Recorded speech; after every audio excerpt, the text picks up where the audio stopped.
Welcome to the podcast. We Do Recover with Jared Miller, your host. And I'm Dr. Terry Sellers, your co-host. This is a podcast about recovery from addiction. We want to talk about what successful recovery can look like. Brought to you by Steps Recovery Center and the St. George Hilton Garden Inn. Hey, welcome everybody. Episode 88 of We Do Recover with Jared Miller.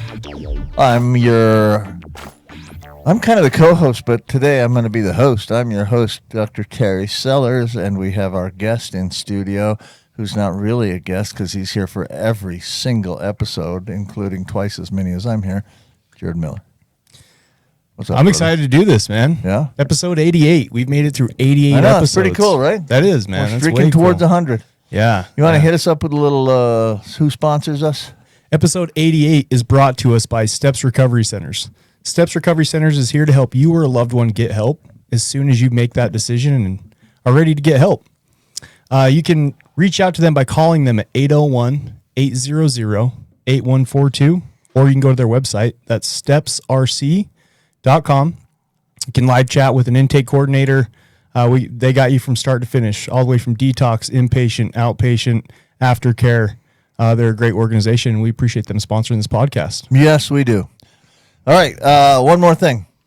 So today's episode is going to be, we're going to highlight... Yeah, what are we doing today, Doc? We're going to highlight our host, Jared Miller, because We're both hosts. Well, I get it, but we're going to highlight our host, I'll Jared be your Miller. co-host today. All right. Well, Sweet. you're going to be the guest today, dude. You get nothing. You're not in charge of nothing today, except for the sponsorship mentions. So we're going to highlight, Jared has gotten 8 years clean and sober. And we're going to talk about how he did that and how he got there and that sort of stuff. And we're going to talk about some of the blessings he's gotten from being clean and sober. But speaking of those blessings, there's a new company, apparently, that you have formed that I'd like you to just spend a couple of minutes with real quick. Okay, yeah. I was going to mention him in the second part of the Oh, you were? sponsorship mention, yeah. Oh, sorry. But We can that's do okay. that. It's okay. I can. Let's do it now. Okay, cool. So I actually, for like the last year, I've been working on putting together a supplement company, and not just like weightlifting, sports supplements, more specifically supplements that affect the brain. Yeah. Right. So we're starting off with two different formulas. The first one is called Mindful Mood, Okay. and it helps decrease anxiety and enhance mood. It's basically like a premium mushroom blend, non-psychoactive. It's got lion's mane in it. It's got several really good nootropic herbs and basically to help kind of calm. It doesn't optimize. Yeah, here's the thing: is Oh, it wait, doesn't it's make you what- tired, right? Like it's Right. not like a before bed type thing. It's Right. it's just, I call it the weekend formula, right? Okay. Over the weekend, you're wanting to just kind of forget about work and just have a good time and enjoy the company you have around you. Yeah, it's really good. If you haven't done any research on lion's mane, check it out. It's got almost half of the ingredients in it, milligram wise, is lion's mane, which is a fantastic nootropic. Mindful mood. Mindful Mood. Yep. Mindful mood, and it's not a sleeper. It's not something that puts you down. No, you just take 2 to 3 in the morning, Yeah, and it it gives you- and it helps you kind of be present, helps you Yeah. stay focused. It makes you more alert. Love that. Yeah, it's good stuff. Sweet. And then the second, What's your second one? the second one is we'll announce that one when it gets Oh, released. we That will? one's not gonna. It's a little bit further in the future. Let's just focus on the okay. Mindful Mood right Mindful now. mood. Yeah. So, what's the name of the company? Rise Up Supplements. Rise Up Supplements. Can our listeners get some mindful mood? How would they do that? So we're going to start by selling it actually on this podcast's Facebook platform. Okay. Right? Because the website is being built right now. The website Okay. is going to be riseupsups.com, but it's under construction at this point. Beautiful. We bought the domain name. They're engineering it. They're working it out. They're designing it and getting everything ready to rock and roll. So we're going to start off by selling it through the Facebook page, and then they'll be able to go to the website. So, go to our Facebook page. We Do Recover with Jared Miller. Yeah, the pre-sale starts soon. Oh, wow. Well, this is Yeah. exciting. 'Cause, Yeah. the truth is, this is kind of the direction I want to go with this podcast anyway. But it's pretty cool that you're doing that. I like that a lot. I've had a couple different businesses, and I've to be honest, I've probably failed at most of them, and, all right. and so it's like Do let's you just stay give down? it a shot. Do you stay down? No, absolutely not. And long the as thing you that I don't love stay about down, this is you're I'm okay. super passionate about it. I see a ton of people that are on like a lot of antidepressants and I constantly ask him, have you ever just tried something natural that doesn't have a bunch of side effects? Yeah. So we'll see. Awesome. It'd be fun. I like it. That's my All right. new and good, actually. Well, So- we usually do new and goods at this point, but that might be your new and good. Yeah, there it You've is. got a company that's starting and about to launch its first product, and second product is close and lovely. Yeah. Yeah. Okay, we do recover with Jared Miller. Go to the Facebook page, Mindful Mood. So, Is Doc, your Rise Up Sup thing. what's new and good with you, buddy? New and good. New and good. just when you're going to answer. I gotta fix that button. Yeah, apparently that keeps going. We'll just run it for like 5 minutes, Sean. I'll just sit here and listen to new and good. He's gonna hit it again. He didn't. Okay, good. Well, here's the problem: is my new and goods are always golf. There's nothing wrong Isn't with it that. true? There's nothing wrong with that, man. All right, so You got out. I'm gonna tell you a story. Okay. Last week I played in the Wasatch Recovery Golf Tournament, which is Wasatch Recovery does a really nice. Their golf tournament is first class for sure. They do a great golf tournament. It was at Thanksgiving Point, and I played with a couple of friends of mine, Dave Cox, who's been a guest on this show, Great guy. and then Cy Hershey, who works in the industry, and Tyler Rogers, who's a marketer for Journey Recovery Center, a place where I work. They were on my team. So we're cruising along, right? We get to we started on hole 4 or 5. I don't know what it was. Thanksgiving Point, there's this place where the cart path comes down a hill, but there's a hill to your left, so you can't really see very well to the left. You get to the bottom of the hill, and there's a stop sign. Is this the story about you hitting somebody? Shh, don't give it away. You've told the story. Did I tell it on this podcast? Yeah, you've told it on the shoot. podcast. Let's not do that then. That's okay. I don't have any new goods then. No, go ahead. Continue. No. Have you? Did I really tell that on this? Oh, my gosh. Yeah, that's How old okay. am I? That's okay. Have you what's that So look like? Okay, so I paid it off, by the way. Oh, here's a new good. I paid To the it tune off. of what? $685 for that guy's bike. That's probably just like the And front forks and tire, I right? think what it looked like to me is all I had done is bent his tire. But that can't just be a tire, a wheel and a tire. I have to have bent the forks. Yeah. So, anyway, I got him paid off. I was gonna say you didn't hit somebody again, did you? No. No, the good news is my memory's so bad that I didn't hit somebody again. No, I played golf this morning at 6:30, which is not really my normal time, but played good, had fun. Hey, It was listen. lovely. That's an act of God right It there is. to I get don't Terry get- Sellers out of bed that early in the morning. I don't get up at 6:30 very often. Sean, you got anything new and good over there? Let's see. My wife's having dinner at her family's house tonight, and kind of implied that if I want to show up, I can if I want to, which means I'm not going to, which is really good for me. Can I listen? You're in trouble. I Sean. speak wife. You want me to tell you what she really said? You better be there. Oh, no, we've gotten past that point. Oh, really? Okay. yeah, we're past That's that point. worked out, and that's all worked out in the relationship. Yeah. It's like, you go spend time with them, and I'll do me. That's cool. All right. Yeah, I like it. Everybody needs Well, their good. And then when you're done there, you call me, and then we'll go out, because it's her birthday today as well. Oh, it is. So, Oh, happy birthday! yeah.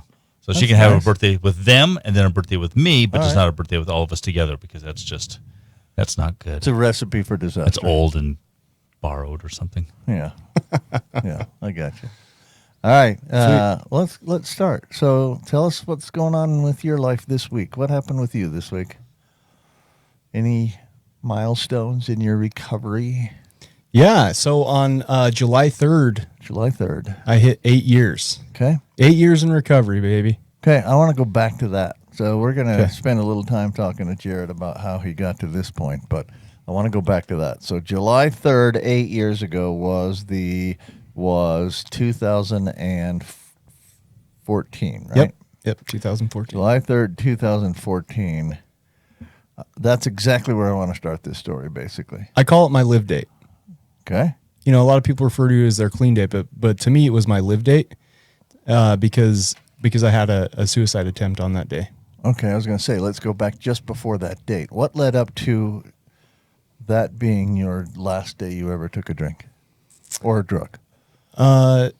So building up to that, I had struggled with an opiate addiction for years. You Okay. know, at least 3, 4, probably a good solid 3 to 4 years. We heard your story once upon a time, but it Yeah. was really early in this podcast. Yeah. So, Yeah.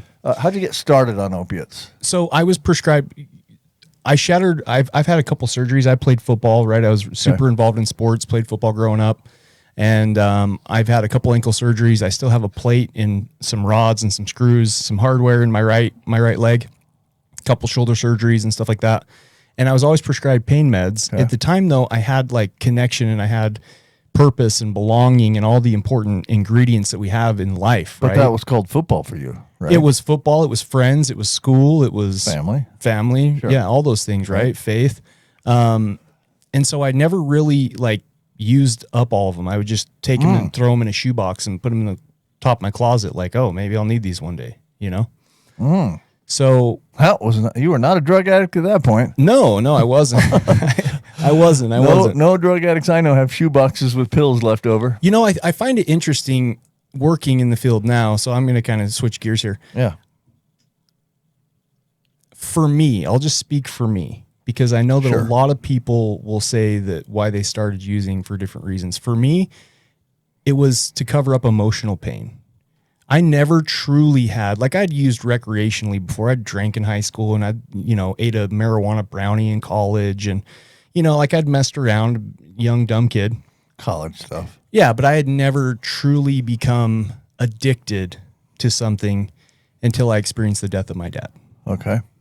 So I get a job teaching and coaching at the college or at the high school level out in Arizona. And You my were in dad's, Kingman. no, it was Quartzsite, Arizona. Oh, okay. Yeah. Right. Just right below Lake Havasu. Okay. And so my dad had been sick for a number of years. He was a vet and just had pretty bad health. And so he it was kind of a joke. Like he would go in and he was on hospice and the doctor would say you only have this long to live and he'd make it that long. And then he'd be like, how much longer do I got now, doc? Like he's just a tough old dude. Yeah. And As many vets are. yeah. And so I get a call from my mom and she's like, hey, your dad's doing really bad. And I'm like, what's new? I've heard this since I was a junior in high school, Mom. This is years old. And she's like, no, Jared, really, I think that we're getting close. And so I booked a flight from Arizona back to Utah. And I went and I did all the stuff that my dad took me to do when I was a kid, right? Like, we went up to our old camping spot. And we went to like the Raptors and Bees baseball game and went to the movies. You and your dad Me did and my these dad things. did, yeah. Okay. It was All right. kind of like my okay, if this is it, goodbye, spend time with you, right? Okay. So where the emotional pain really comes in is right before I was supposed to go back, right? It's my first year as a head coach, and we're doing 2-a-days, and I'm supposed to be back coaching, and so I go to fly back, and it's the night I'm flying back, and my dad's getting ready, in his room, and we're gonna go to dinner and then go to the airport, and I'm helping him get ready because he can't put his socks on and stuff like that, right? And so, man. It's all right. It's all So, right. Take a breath. so he asked me to stay. Sorry, I've worked through this, I promise, but No. it gets me every time. What? He asked me to stay just a little bit longer, just a couple more days. I can remember it like I'm there right now. Which is tough, right? Yeah. Because you got this thing calling you for sure. Right. And I've gone to college for 4 years and worked on becoming a teacher and a coach and done all these things to create this opportunity for It's myself. your life stream. Right. And so I tell him, Dad, I can't, I can't do it. And my mom comes in and, I'm in tears and he's in tears and she's like, you guys knock it off. Let's go get dinner. And so we go and we get dinner and they take me to the airport. And I can remember giving my dad a hug and saying goodbye. And I said to him, okay, now I want you to take care of yourself because I want you to come see me out in Arizona. I want you to be there the first game I coach. Sure. Take a swig of water, would you? Yeah. And I can remember him just looking at me and saying, he said, Jared, I want you to know that I'm proud of you and I love you. 2 days later, he passed away. That was really tough for me. And so I have these opiates in my closet in a shoebox. Wait a sec before you move on with that. You had left. Yeah, I left. You had to leave. I got a phone call 2 days later that he passed away. Okay, right. I flew out on like a Sunday and I got a call like Tuesday morning. So of course, all that guilt, like Right. he just wanted me to be there his last couple of days, right? Right. He enjoyed the time that we'd had. And so I had the pain pills in the shoebox in the top of my closet. And I can remember laying in bed and just tossing and turning, and I couldn't sleep, and just the white noise and the I should have, could have, what if game, going through my head. And I can remember when I was in physical pain, like my leg throbbing in pain, taking those opiates, and I slept like a baby. And so, you get the warm, fuzzy feeling. And so I thought, man, if these are good for physical pain, hopefully they're good for emotional pain. And I got to get some sleep anyway, right? Yep.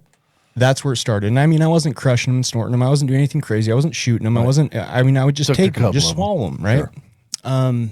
Well, eventually, anytime I had those uncomfortable emotions or those thoughts, that emotional pain, I would just numb them out by using opiates. Okay. Well, I ran out. I was going to obviously, say you can't have enough to last very long. for sure.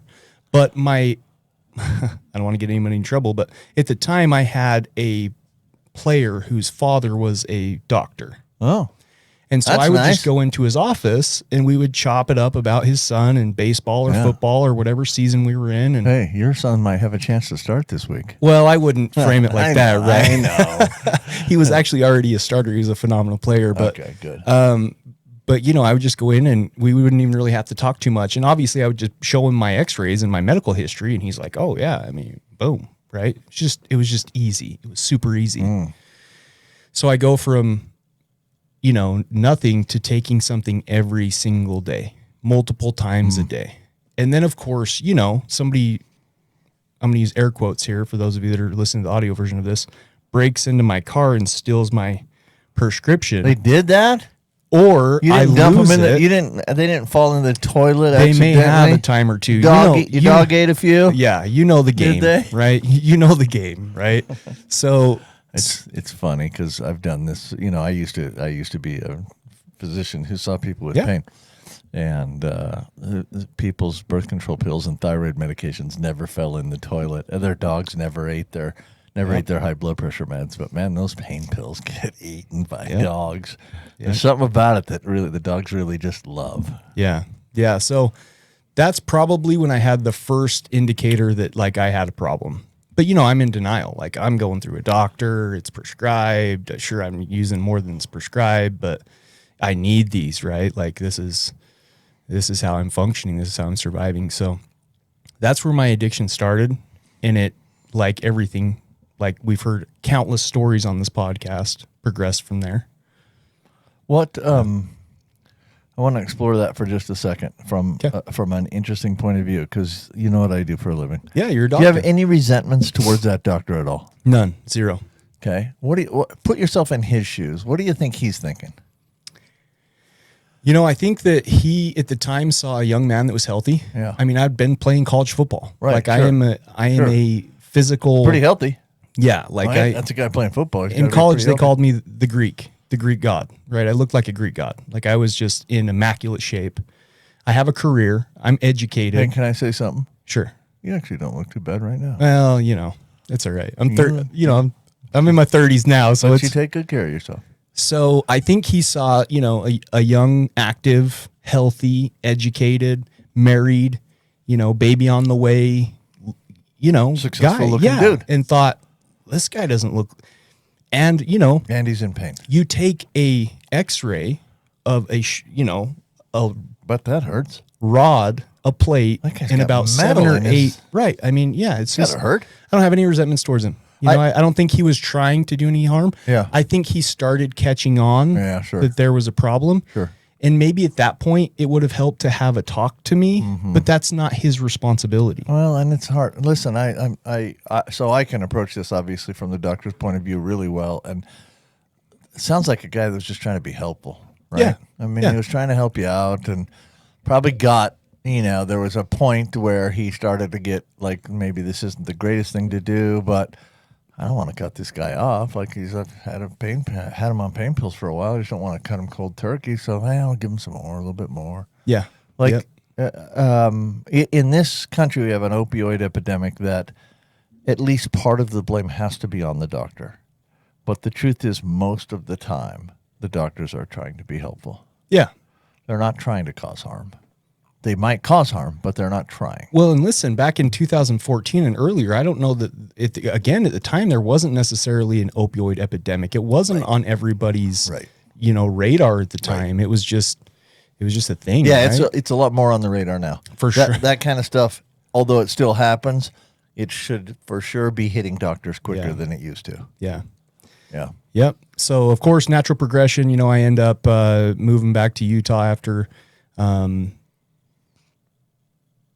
our second kid was born. My wife wanted to move back, be closer to family. So when my daughter was born, we moved back to Utah.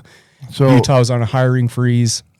So I go from mourning my dad to now I've lost my career. I'm selling cell phones in the mall, like feeling like, man, I went to school and did all this stuff for nothing. Wait, you lost your career because When I moved back to Utah from Arizona. Your wife just said we're going to move back to Utah? Yeah, you And of listen, course- you can only come home. I'm living my dream, right? Right. Her dream's to be a mom and be around family. Okay. And her so- family's in Utah. yeah. Yeah, and so happy wife, happy life, right? That's what you hear. So Okay. and I don't blame her at all. So we moved No, back no, to no, Utah, right. And Utah, But you gave up coaching at that point. yeah, because and Utah you- was on a hiring freeze. They weren't hiring any more teachers, and so I had to find Oh, a different way to make money. Okay. So So here you are. You've been a head coach at the high school level, which For 3 is years. a big accomplishment. yep, And your next job is selling cell phones. working at Sprint in the mall, selling that- cell phones. Yep. You need to numb that pain. And hey, listen, you're making money off commission, so you're only as good as you can sell. And by this point, I'm fully addicted, and I'm convinced myself that I'm a much better salesman when I have opiates Oh, in my for system. sure you are. Yeah, right. And so, opiates are getting expensive, and I moved back to Utah and went to a doctor, and they said, dude, this surgery was years ago. You shouldn't need this stuff anymore. Oh, shoot. I hate those conscientious doctors. So natural progression, I thought, well, this stinks. And I can actually remember, I don't share this. Anyways, I'm keeping names out because I'm not trying, right? Well, This is sure, my story. sure. But I worked with a coworker. And I came in one day and I was super sick, withdrawing, right? Just super sick. And if you know me, like I go to work anyways. Like I'm typically not the guy. If I call in, I'm dying. Yeah. I had surgery a few weeks back and I showed up the next day and they're like, what are you doing? Go home, right? Yeah. Like, You had oral surgery yesterday, didn't you? yeah. And Yep. here you are doing a podcast. Right. So he says, hey man, there's some stuff that you can take that'll help you feel better. And, I'm like, what is it? And he says it's black. I just remember him saying it's black. Yeah. And Well, I I'm don't like, care what color it is. What are you talking about? right. And I'm like, again, I'd never, I'm not I a was racist, dude. Totally, didn't even, and he's like, heroin, you dummy. And I'm like, oh man, I would never do that. That's not dirty. heroin. Like That's that's terrible. right. And he's like, all right, man, enjoy the withdrawals. Yeah. 2 Which hours are not later- enjoyable. 2 to any hours- of you who have never done that. Sadly, to admit, 2 hours later, I went to him and said, dude, I'm desperate, whatever you got. Sure. Fast forward, I end up homeless. Oh. Downtown Rio Grande area, not overnight, right? There was a natural progression in there. Wife's wanting a divorce. I had some attempts, methadone, Suboxone attempts, and they just failed every time. You went to a methadone clinic? Yeah. Yeah, Really? I went to a methadone clinic, Okay. one in Layton and one in Ogden. Okay. How long were you Actually- on methadone? 3 days before I caught my first possession charge. Yeah. Wait. You're on methadone and you were getting heroin still? Well, for sure, because when you start out on methadone, they can only give you so much, right? Sure, that's true. They give you a super low dose, Right. and I was sick, and so I'm an addict through and through, buddy. No, I'm starting to get that. So I did that dance. I failed multiple times at trying recovery. I was kind of a tire kicker, and I wasn't like a fully let's dive in and do this thing. I was like, let's test this out. Yeah, I'll dip my toes in the water of How can recovery I- and see what happens. How can I be comfortable and not catch another possession charge? and make my family happy? Right. That's where my motivation was. Right. Yep. It wasn't internal motivation. It was get everybody off my back. Everybody's been there. Yep. Get everybody off my back, but I still want to be comfortable. Yeah, I'm not ready to be clean. I just don't want my family bugging me so much. Is this what we're doing? Do I want to tell my full story on this? Well, I like what we're doing so far because I got the second half of the thing. We got a lot of stuff to talk Cool. about. I do want to talk about life in recovery today because I got a pretty cool life in recovery today. Well, I want to talk about that too for sure. We got 30 seconds left, but All right. Well, we'll get to life and recovery. I Hopefully, though, promise. if people are listening to this, they can relate. You know, I get it for those of you that are on MAT, medication assisted Yeah. treatment. I've been there. I've done it. It wasn't my last time. I didn't use any, and we'll get to that. All right. Great. Well, we will take a quick break and hear from our sponsors, and we'll be back right after that. Desmond Lomax, little 30-second commercial break here. Cheers, Doc. You are listening to We Do Recover with Jared Miller and co-hosted by Dr. Terry Sellers. We'll be right back after this short break with more of We Do Recover with Jared Miller, sponsored by Steps Recovery Center and the Hilton Garden Inn. I'm Desmond Lomax, one of the clinical executives here at Steps Recovery, and once you become with the Steps family, you're just a part of the Steps family. A lot of us have overcome substances, overcome addiction, and now we're able to help other people. Second of all, we're also going to help you in a way where you can afford to be helped.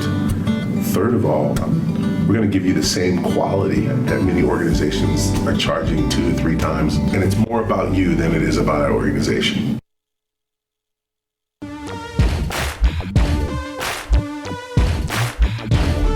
We welcome you back to We Do Recover with Jared Miller, co-hosted by Dr. Terry Sellers. Brought to you by Steps Recovery Center and the St. George Hilton Garden Inn. And now with part 2 of our podcast, Jared Miller and Dr. Terry Sellers. All right, welcome back. Segment 2, episode 88. We do recover with Jared Miller. We're talking with Jared about his story. But before we get to that, Hilton Garden Inn. If you are traveling through southern Utah, give them a Google search. Just type in Hilton Garden Inn and give them a quick call. They take really good care of us, and they take really pretty good care of everybody, frankly, because they have great staff. Like, the staff's super friendly there, and amenities are great, and the rooms are lovely and cool. And We love the Hilton. it's not cool out. It's not cool outside down here, but the rooms are very nice and cool. It is triple digits in St. George, Super Utah. warm, yeah, super hot. Yeah, that's all right. So give them a shot. They'll treat you really well. Okay, I don't know if anybody heard. I hit a guy with my golf cart on a bike.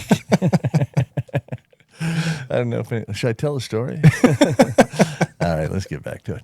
All right, so I didn't want this to be like a Jared's full blown. No, that's what. And listen, I thought there's some. it was interesting. I hadn't Okay. heard some of that stuff before. I mean, I knew some of the stuff, but not some of the details. And I think You know it's how it is, though, interesting. Doc. Like I've been on podcasts and know. shared my I story, know. and sometimes I just hope nobody's You out there don't going, like "Oh my it. gosh, just another." You don't like It's it, another but it's an story from interesting Jared story. Miller. Okay, It's an interesting story. let my insecurities go. Is that what you're Yep, trying let to tell that me? go. You're doing great. Okay. And I think it's been pretty interesting. Okay, so you are hooked. You're using heroin. You started methadone. You got caught a possession charge. I Yes. definitely want to get to recovery, but at what point did you get to the point where you really decided that It took a lot. It took a it's lot, and I'll time move to- through some of it's that. time to be clean? Yeah. It took a lot, and I'll move through some of that fairly fast. So basically, after I caught my first possession charge, my family knew the gig was up. Okay. Right. I would love to say that at that point I stopped and I seeked help, but that's not my story. Again, I wanted to get everybody off my back, and I still wanted to be comfortable. So I just got sneakier and I got more tricky You and just gotta right get better at it. And it was You don't need to stop using. You need to be better at hiding it. Yeah. And unfortunately, that just ended up costing me. What that brought me was more charges, more possession charges, drug court,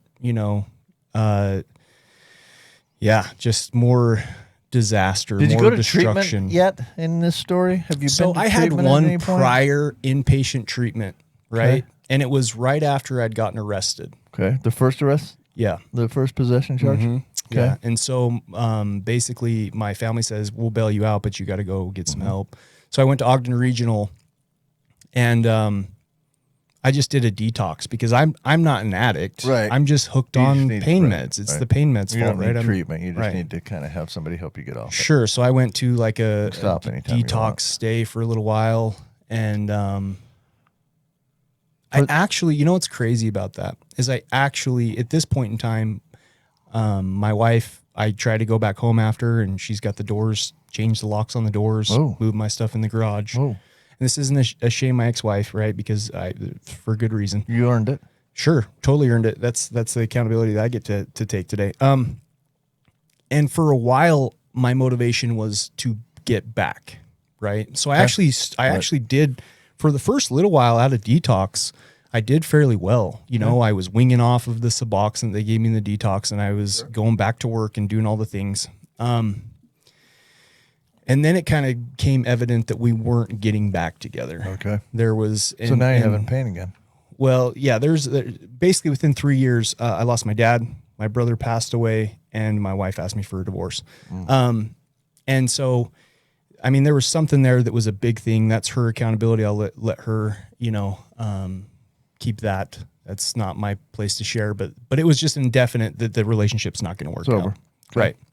So of course I go, that is the beginning of the super fast downward spiral. Okay. I just didn't care, just lost all care of, right?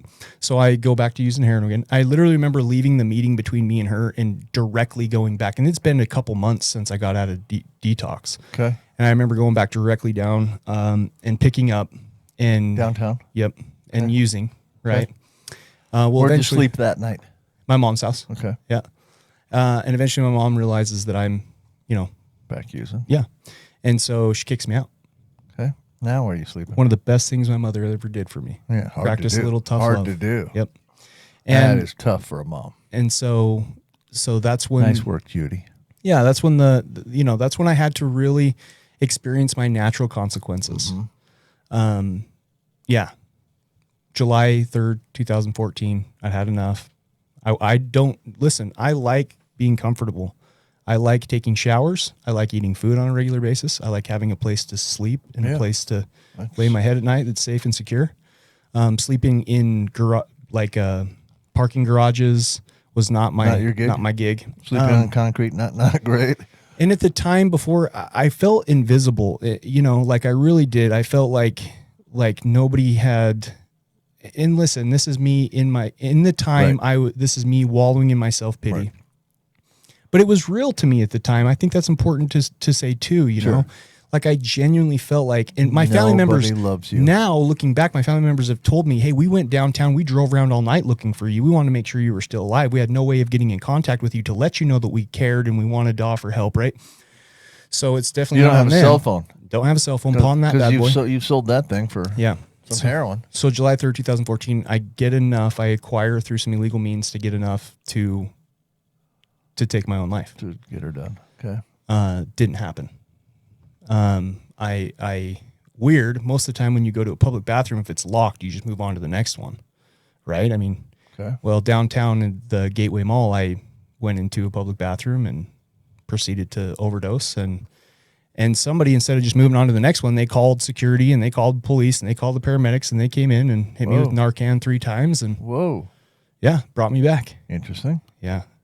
I had a really cool experience that I typically don't share. I had an experience with my dad again. And I kind night? of refer to that when I overdosed. I refer to that as my spiritual awakening. Yeah. And it's hard for me to describe because there really isn't like the words, like I can't formulate words from our understanding to be able to accurately portray this, but I was in a place with him and he wasn't there in physical form, but I felt him there.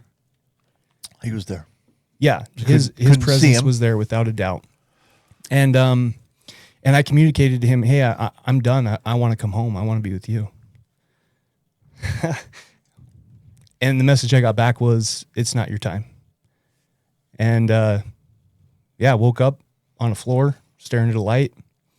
And that is when I thought, What light are you staring at? The light on the ceiling light or the above. cop's light? no, the light above. Okay. The ceiling light.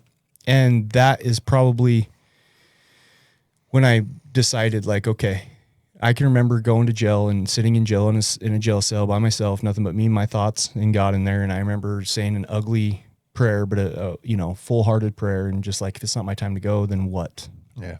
What's next for me? Give me purpose. Give me something, right? And again, I think looking back, the cold turkey was a big part of it too, because I got sentenced to 365 days in the Davis County Jail. I was arrested in Salt Lake. I had warrants out of Davis County. I was felony on felony probation. I was on run from programs, you know, in probation, whole rap sheet. So they transported me back to Davis County. Got sentenced to 365 days in the Davis County jail, early release upon completion of a program called the MRC program. Stood for Men's Recovery Center. Okay. So before I did 6 months of that year sentence before I even got into the program. Okay. And during that 6 months, the experiences I had prepared me. I was ready. I did not want to go back to jail, right?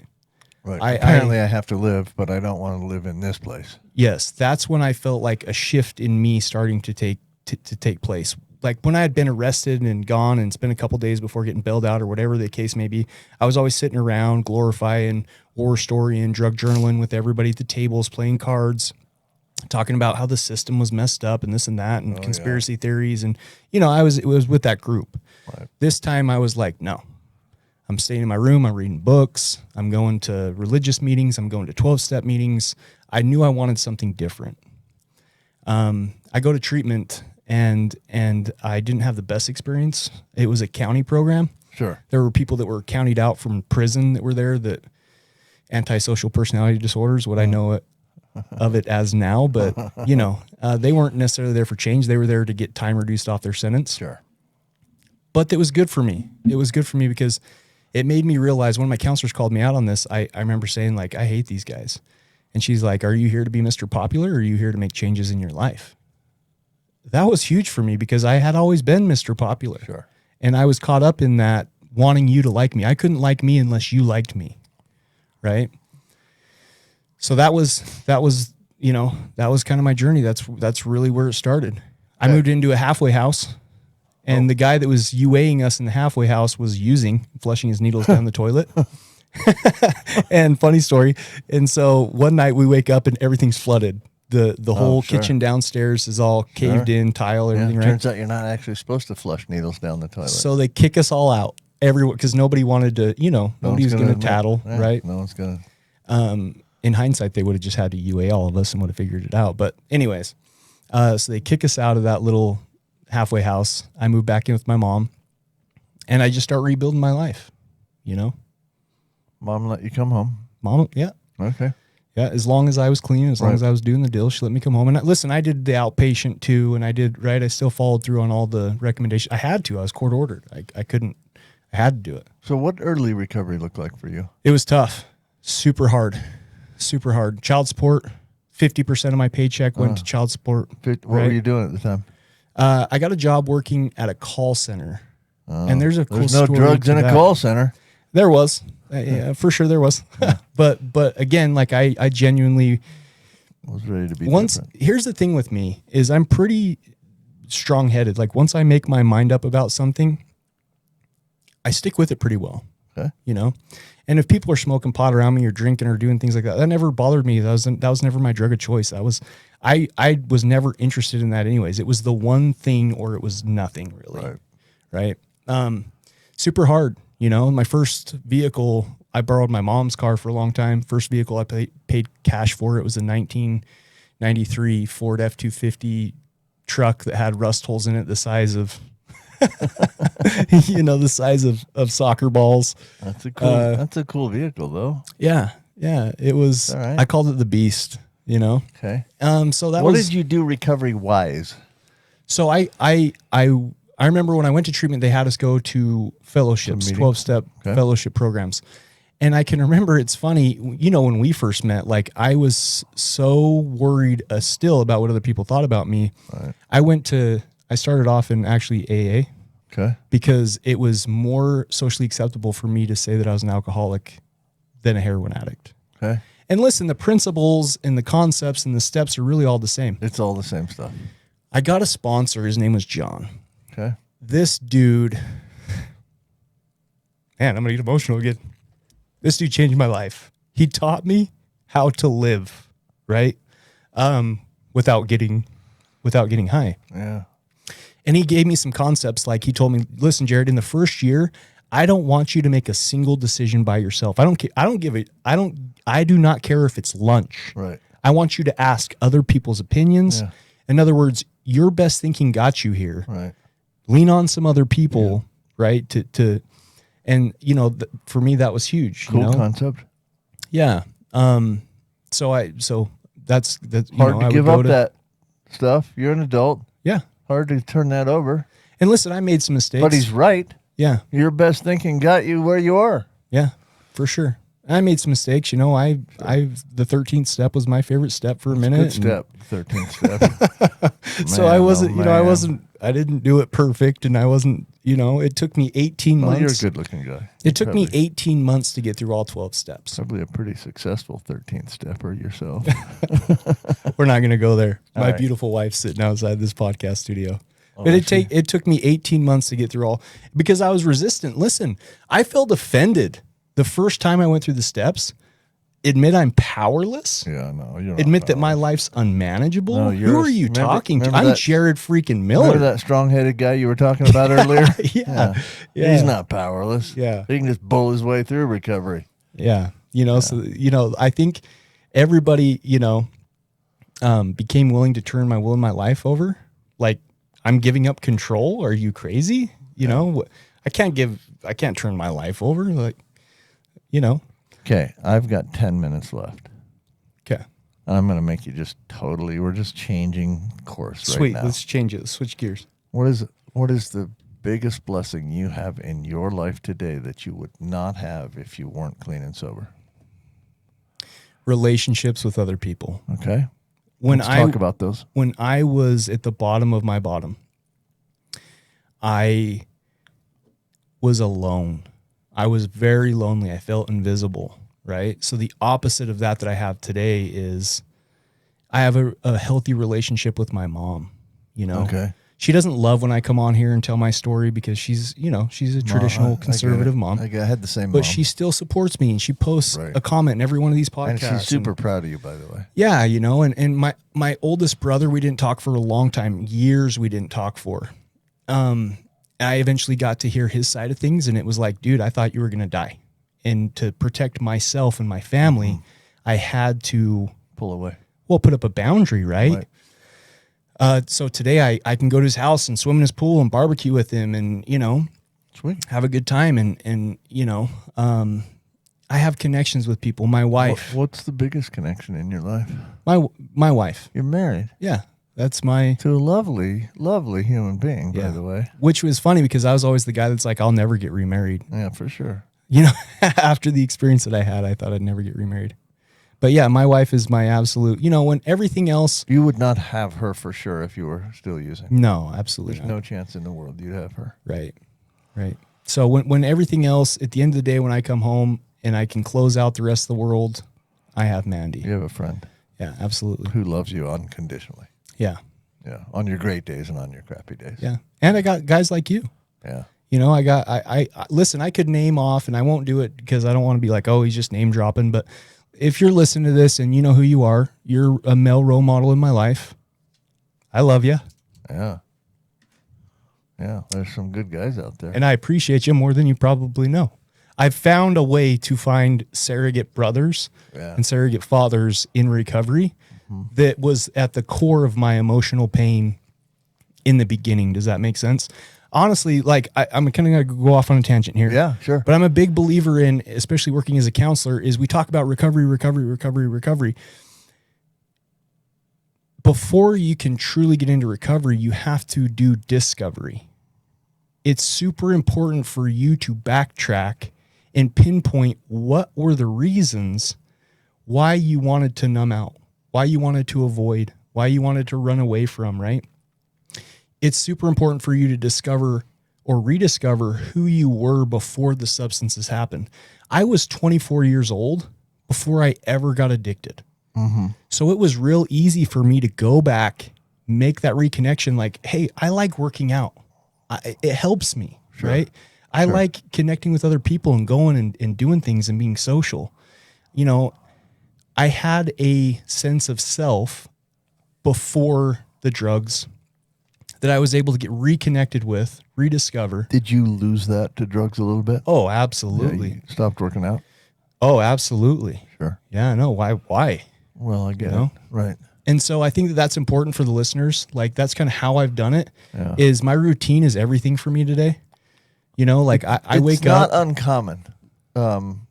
Keep going. Actually, I want you to keep going with that thought. Let me. I was not just gonna interrupt say, you. like a lot of people listen. The rooms help me. Fellowship helped me.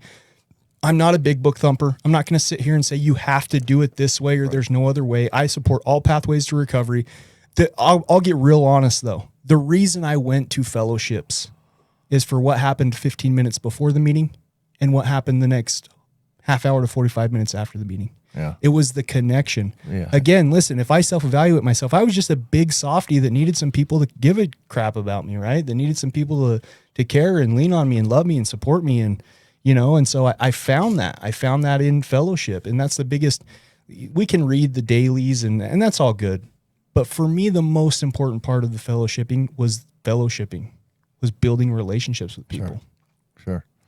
And my daily routine. Like I stick to the same routine, and that helps me tremendously. That's probably what I leaned on the most in early recovery, was like, look, I wake up, I do X, Y, and Z. I keep myself busy. When my head hits the pillow at night, I picked up one more day. Yeah. And it just continued to get easier and easier the more I followed that routine. The jobs got better. The relationships and networking got better. You know what I mean? Like it just, it kind of, again, that's the power of turning it over, is I didn't really have control. I didn't have a plan. I just woke up, did my routine, did the next right thing, no matter what I didn't use. If I had tough days, I called the sponsor. And here I am 8 years later. Yeah. Yeah. Pretty miraculous. Yeah. It's interesting because you mentioned something that actually doesn't totally ring true with me, but probably will for a lot of people, and that is you trying to discover why you wanted to numb. Like I've always been of the opinion that to me it didn't matter why. I had to figure out how not to. The reason behind it, to me, I don't even to this day may not even totally know the reason behind why I used. I mean, a lot of my use was because I had migraine headaches, so pain is for sure a reason, but that's not why I got addicted or why I think I got addicted because I was numbing stuff out maybe, but Or I maybe don't know because you why I worked had to way numb too it many out. hours. Well, I might have worked a few too many hours, but You were one of the most successful OBGYNs in all of Utah County. what I had to figure out was not really why I did it, but just how not to. Can I tell you why what it's am I gonna important do today? Can I tell you why the why is important for me? Yeah. Because if I don't know the reason why, how do I avoid it in the future? Right? So for me, it's like my warning signs are self-pity. Okay. My warning signs are loss. My warning signs are grief. My warning signs are stress. My warning signs are socially isolating, right? All the things that got me into the situation, I have to be aware of those things so that I don't fall back into that frame of mind, that lifestyle. Yeah. It's very interesting because I'm sitting here listening to this and thinking, because my story is a little bit different. We don't want to do my story today, but everybody's a little different. Yeah, absolutely. Everybody's a little bit different, and everybody's got their own story and their own reasons and their own ways not to and their own, but it all works. Yeah. As long as it works, as long as you're doing it, it'll work. And the biggest thing I feel like, now I'm kind of speaking to that person in early recovery, Okay. is you're going to go through some times that your brain, because of what happens in addiction, your brain is going to be screaming at you, we need relief. We know how to get relief. Gotta have something. If you can just delay long enough, I mean, honestly, I've 30 seconds to a minute at the most. If you can call somebody and tell on yourself and say, hey man, I'm having thoughts of using, I'm really struggling, right? Like those, as simple as that sounds, after that passes, you're good. It's not going to last forever. Right. It's going to feel like it's going to last forever. Right. It's going to last even longer if you don't call and tell somebody, or if you don't get honest with somebody and you don't reach out for help. But for me, that was it, is I had to humble myself and get real and let people know where I was at. Otherwise, I was going to relapse. Okay. I just learned something from you, but I want to learn one more thing at least. What's one of the greatest things you've learned in recovery? Self-love. All right. You know, I've also learned that it's not all about me. You know, Those two kind of collide a little bit sometimes. Yeah. Self-love and it's all about me. But I they have don't more have to. genuine self-love though when it's right. not all about me. Right. You know, when I'm in service to others and when I'm helping other people, when I'm getting outside of me, I love and appreciate me more. It's not ego, it's true self-love and it's true self-acceptance at that point, if that makes sense. Interesting point, and a really interesting skill in recovery is get outside your own head, dude. Go do something for somebody else. Yeah. Like make somebody else's day. Yeah, absolutely. And you'll get out of your own self-pity and your own anxiety and your own depression and your own all of that stuff. And don't be afraid to be vulnerable. Like I come on here and I have goofy glasses and I sing and Right. like I'm me. And there's some people that are going to gravitate towards me. They're going to love me. And there's some people that are going to make comments and they're going to hate me. And that's okay stop the too. singing, man. Stop the singing. Stop the singing. See, No I'm more going to have singing. Sean Dennemans out there, but I gotta just be me and have fun with it. Right. Let's sing a song on the way out. Because if I'm so worried about what you think, I'm in a bad place. Right. Okay. This has been fun, man. Yeah, it's fun. We got 20 seconds left we're going to get cut off, but to the guy out there trying to seek recovery, one thing you got to say to him. The first thing you got to admit it. You got to admit that you're an addict. Listen, I think we make it way too complicated. We need to do three things. You need to be aware of it. You need to admit that you have a problem. Then you need to try something different because that coping skill of using is only going to make things worse. All right. Thank you, everybody. Episode 88 in the books. Thanks, Doc. Love you. Thank you for joining us today on We Do Recover with Jared Miller. Help us spread our message of hope. Like, comment, and share.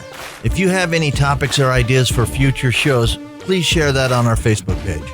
That Facebook page is We Do Recover with Jared Miller. If you or a loved one needs help, please reach out to us. Again, thank you for listening. Brought to you by Steps Recovery Center and the St. George Hilton Garden Inn.